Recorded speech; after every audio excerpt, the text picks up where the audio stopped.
Today special mutton ghee roast. Let's make. Hi guys, ಎಲ್ಲರೂ ಹೇಗಿದ್ದೀರಾ? ನಾನು ಚೆನ್ನಾಗಿದ್ದೀನಿ, ನೀವೆಲ್ಲ ಚೆನ್ನಾಗಿದ್ದೀರಾ ಎಂದು ಭಾವಿಸ್ತಾ let's make mutton ghee roast. ರೈಸ್ಗೆ ತುಂಬಾ ಚೆನ್ನಾಗಿರುತ್ತೆ. ಮಟನ್ ಗೀ ರೋಸ್ಟ್ಗೆ ಬೇಕಾಗುವ ಮಸಾಲೆ ಸಾಮಗ್ರಿಗಳು: ಪಲಾವ್ ಎಲೆ, ಚಕ್ಕೆ, ಲವಂಗ, ಕರಿಮೆಣಸು, ಜೀರಿಗೆ, ಸೋಂಪು ಕಾಳು, ಧನಿಯಾಕಾಳು, ಒಣಮೆಣಸಿನ್ಕಾಯಿ, ಈರುಳ್ಳಿ. ಇಷ್ಟು ಚೆನ್ನಾಗಿ ರೋಸ್ಟ್ ಮಾಡ್ಕೋಬೇಕು. ಪ್ಯಾನ್ ಇಟ್ಟಿದ್ದೀನಿ, ಅದಕ್ಕೆ ಎಲ್ಲ ಮಸಾಲೆ ಪದಾರ್ಥಗಳನ್ನು ಹಾಕಿ ಚೆನ್ನಾಗಿ ಸ್ವಲ್ಪ ಲೈಟಾಗಿ ರೋಸ್ಟ್ ಮಾಡ್ಕೊಳ್ಳೋಣ.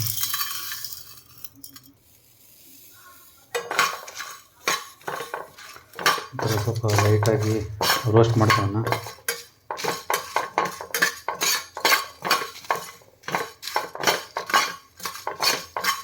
ಲೈಟಾಗಿ ರೋಸ್ಟ್ ಆದಮೇಲೆ ನಂತರ ಮಿಕ್ಸಿಗೆ ಹಾಕಿ ಗ್ರೈಂಡ್ ಮಾಡ್ಕೊಳ್ಳೋಣ.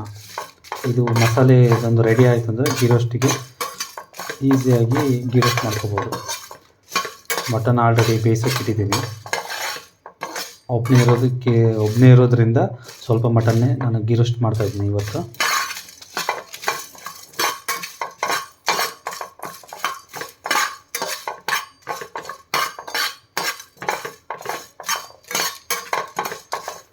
ಖಾರ ಜಾಸ್ತಿ ಬೇಕಾದರೆ ಒಣಮೆಣಸಿನ್ಕಾಯಿ ಮತ್ತು ಕಾಳು ಮೆಣಸು ಜಾಸ್ತಿ ಹಾಕೋಬೋದು. ರೋಸ್ಟ್ ಆಗಿದೆ ಆಲ್ಮೋಸ್ಟು.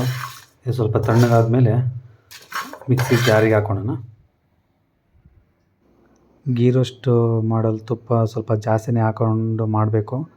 ಯಾಕಂದ್ರೆ ತುಪ್ಪ ಜಾಸ್ತಿ ಇದ್ದಷ್ಟು ಒಳ್ಳೆ ಟೇಸ್ಟ್ ಬರುತ್ತೆ ಚೆನ್ನಾಗಿ. ಈಗ ತುಪ್ಪ ಕಾದಿದೆ. ಚೆನ್ನಾಗಿ ಕಾದಾದಮೇಲೆ ಇದಕ್ಕೆ ನಾವು ರುಬ್ಬಿರುವಂತಹ ಮಸಾಲೆ ಖಾರವನ್ನು ಇದಕ್ಕೆ ಆ್ಯಡ್ ಮಾಡಬೇಕು.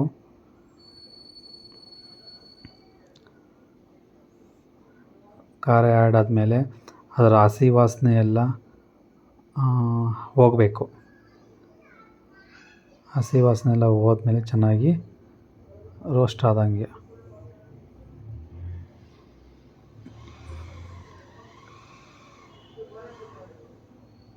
ಇದರ ಹಸಿ ಖಾರ ಹೋದರೆ ಚೆನ್ನಾಗಿ ಎಣ್ಣೆ ಬಿಟ್ಕೊಂಡಿರುತ್ತೆ ನೋಡಿ. ನೀವು ನೋಡ್ತಾ ಇರ್ಬೋದು, ಸುತ್ತಲೂ ಎಣ್ಣೆ ಬಿಟ್ಕೊಂಡಿರುತ್ತೆ. ಮಟನ್ ಆ್ಯಡ್ ಮಾಡಿದ್ದೀವಿ. ಚೆನ್ನಾಗಿ ಮಿಕ್ಸ್ ಮಾಡೋಣಲ್ಲ. ಆ್ಯಡ್ ಮಾಡಿ ಸ್ವಲ್ಪ ರೋಸ್ಟ್ ಮಾಡ್ತಾ ಹೋಗಬೇಕಾಗುತ್ತೆ. ಒಂದು 5 ನಿಮಿಷ ಲೋ ಫ್ಲೇಮಲ್ಲಿ ಬೇಯಿಸ್ಕೋಬೇಕಾಗುತ್ತೆ.